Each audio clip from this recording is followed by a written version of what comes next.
Hi, I'm Brady. It's great to meet you. Two things before we start this video. One, safety first. Two, please subscribe. More importantly though, one, safety, and here's why.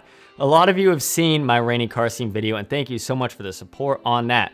But a lot of questions came with it. One of the main ones being, how do you film a low budget moving car scene and how do you light that?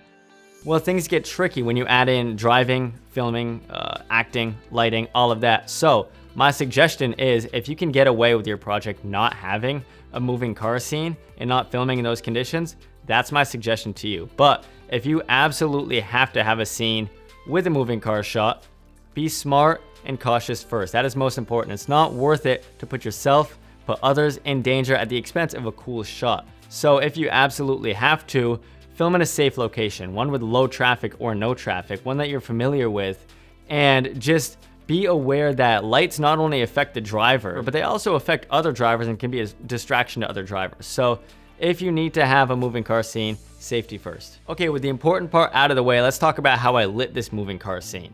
And well, I did it with only a few of these Aperture MCs and a roof rig that I made myself that cost me less than $10. Here's how it went. I was playing with my lights like I always do because I'm a child, and it suddenly hit me that the Aperture MCs are perfectly small and compact for lighting a moving car scene. And then with the Sidus link, you can customize each and every light individually. So like a kid going to a candy store, I jumped up, went to my car to experiment and see what was possible. So my original plan was to gaff tape up all the MCs on the headliner, and upon doing so, it was either in the shot or it just looked sourcey from the top and it didn't look right. So I asked myself, how can I bring lights to the outside of the car on a budget? And immediately I thought PVC pipe, and how can I rig something up with PVC pipes?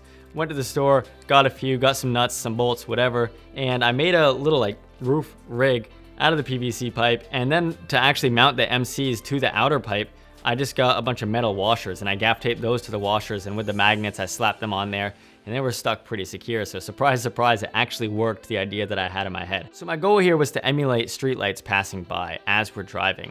So to get that look, I really wanted to have that stretching front into the back roll off of the lights as they went by, just to add some more realism to it. So I spaced them out how I needed to. Once everything was good to go, I mounted the MCs on those washers, mounted the rack or the rig up on the roof rack, and secured it properly. That's another key, safety first. And then from there, I had to deal with the timing and how to make the timing right for the speed that we were going to be going. Sidus link, I will say, is a little bit tedious. Yes, it will take a little bit of time to program the lights to get the look that you want. But what I did is took all the lights, lined them up 1 through 6, and put them in the timeline 1, 2, 3, 4, 5, 6.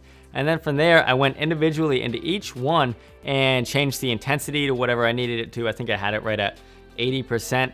And then I adjusted the fade in time, how long the light's gonna stay there for, how long it's gonna hold on for, and then the fade out time. And I did that for each individual light.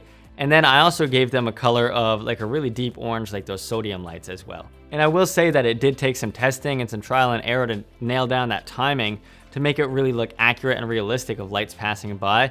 And I even just went out and drove around one night and just took note of like how fast street lights passed me by. And I was like, okay, 1, 2, 3. And then I finally nailed down the timing after a little bit of trial and error and some cell phone footage. So now I'm at a point where I'm pretty happy with the timing and the lighting and all of that. But if you don't have a handful of Aperture MCs to work with, that's definitely okay. You could probably get a pretty similar look with just using one light right outside the window and adjusting the time to fade in, hold, and then fade out. So it's still pulsing kind of as lights go by. Or if you just don't have an Aperture MC at all, a lot of pocket lights for that matter will have like a pulsing effect. So that can pulse slowly on, slowly off, slowly on, slowly off. And that might work as a street light effect as well. So our frame looks great with our lighting set up there and programmed and on the car and ready to go.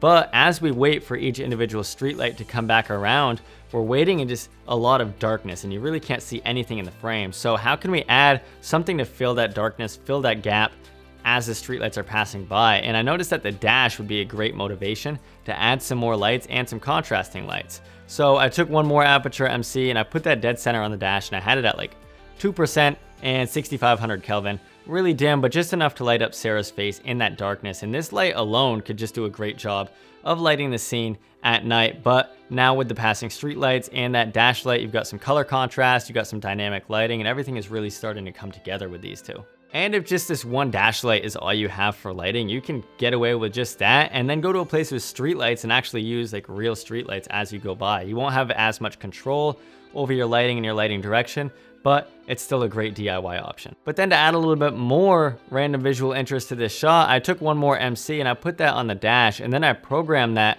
at 6500 Kelvin to slowly fade in and then fade away pretty fast as cars are passing by or emulating cars passing by.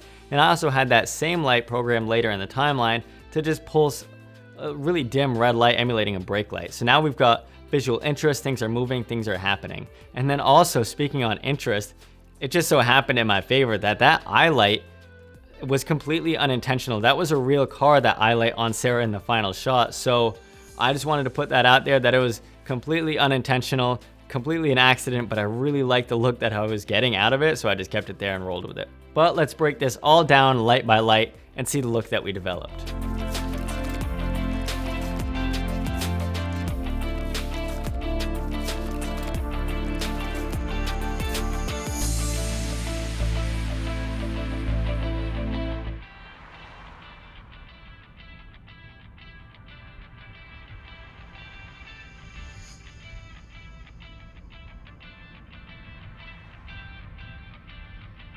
So I came to be really excited and impressed with myself with the result out of this lighting setup that can be done with even 1, 2, or 3 pocket lights and a $10 roof rig. And that's pretty budget if you ask me.